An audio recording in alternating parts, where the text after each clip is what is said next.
Hello friends, money market YouTube channel Tamil. Already நம்ம இந்த சேனலில் இண்டிவிஜுவலாக சில ஸ்டாக்கை பற்றியெல்லாம் பேசியிருப்போம். ஒரு 4 ஸ்டாக் வரையும் பேசியிருப்போம். அதுக்கப்புறம் செக்டார் வைஸாக வந்து என்னென்ன கம்பெனிஸ் எல்லாம் லீடிங்கில் இருக்குது, மோனோபோலி ரிலேட்டடாக என்னென்ன கம்பெனிஸ் எல்லாம் லீடிங்கில் இருக்குன்றது ஒரு ஐடென்டிஃபிகேஷனுக்காண்டி நம்ம ஸ்டாக்கை வந்து செப்பரேட் பண்ணி காமிச்சிருப்போம். ஓகேப்பா, நீ சொல்கிறதெல்லாம் ஓகே. நான் இந்த மாதிரி கம்பெனியெல்லாம் நான் அனலைஸ் பண்ண விரும்பலை.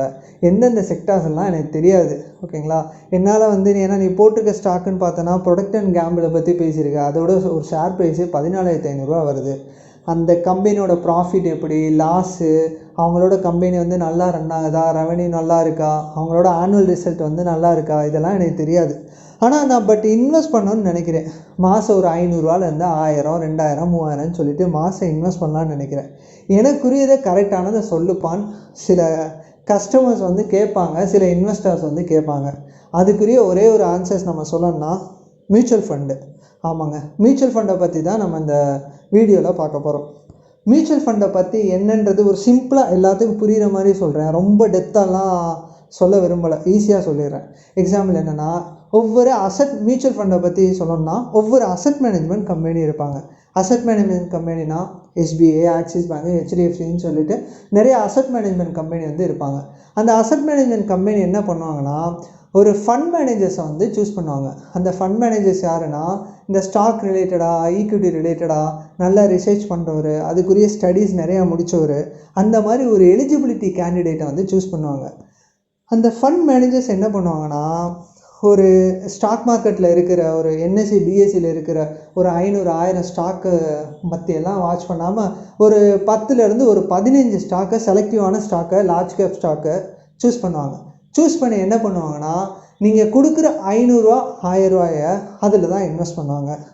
என்ன பண்ணாங்க, கொடுக்குறது 500, 1000 தான், அதில் எப்படி இன்வெஸ்ட் பண்ணுவாங்கன்னு கேட்டிங்கன்னா, எக்ஸாம்பிள் இப்போ நான் ஒரு எக்ஸாம்பிள் போட்டிருப்பேன். எஸ்பிஐ கார்டை பற்றி ஒரு வீடியோவில் பேசியிருப்பேன். அதோட ஷேர் ப்ரைஸே 1000 இருக்குது. 1000 இருக்குன்னா நான் ஒரு ஷேர் தான் வாங்க முடியும். ஆனால் நீ பெரிய 15 கம்பெனியில் எப்படி இன்வெஸ்ட் பண்ணுவாங்கன்னா, அந்த 15 கம்பெனியும் செக்ரிகேட் பண்ணி, டிவைட் பண்ணி நெட் அசட் வேல்யூ, என்ஐவின்ற ஒரு கான்செப்டுக்குள்ளே கொண்டு வருவாங்க. எக்ஸாம்பிள், இப்போ ஆக்சிஸ் லாங் டேர்ம் ஈக்விட்டி ஃபண்டை பற்றி நான் எக்ஸாம்பிள் கொடுக்குறேன். ஆக்சிஸ் லாங் டேர்ம் ஈக்விட்டி ஃபண்டோட என்ஐவி வந்து ஒரு 75 ருபீஸ். ஓகேங்களா, இப்போ அவங்க 15 கம்பெனியில் இன்வெஸ்ட் பண்ணது, ஃபஸ்ட்டு ஒரு 2 கம்பெனியை மட்டும் நான் சொல்கிறேன். ஃபஸ்ட்டு அவங்க போட போகிற அந்த 15 கம்பெனியில் அவங்க சூஸ் பண்ணியிருக்க கம்பெனி, ஃபஸ்ட்டு கம்பெனி வந்து பஜாஜ் ஃபினான்ஸு, செகண்ட் வந்து டிசிஎஸ்ஸு. ஓகேங்களா, இப்போ வந்து கொரோனா டயத்தில் வந்து மார்க்கெட் வந்து டவுன் ஆச்சு. அப்போ அந்த ஆக்சிஸ் லாங் டேர்ம் ஈக்விட்டி ஃபண்டோட என்ஐவி வந்து 25 ருபீஸ் இருந்துச்சு. அப்போ பஜாஜ் ஃபினான்ஸோட ரேட்டு அப்ராக்சிமேட்டாக ஒரு 4000 ருபீஸ் இருந்துச்சுங்க.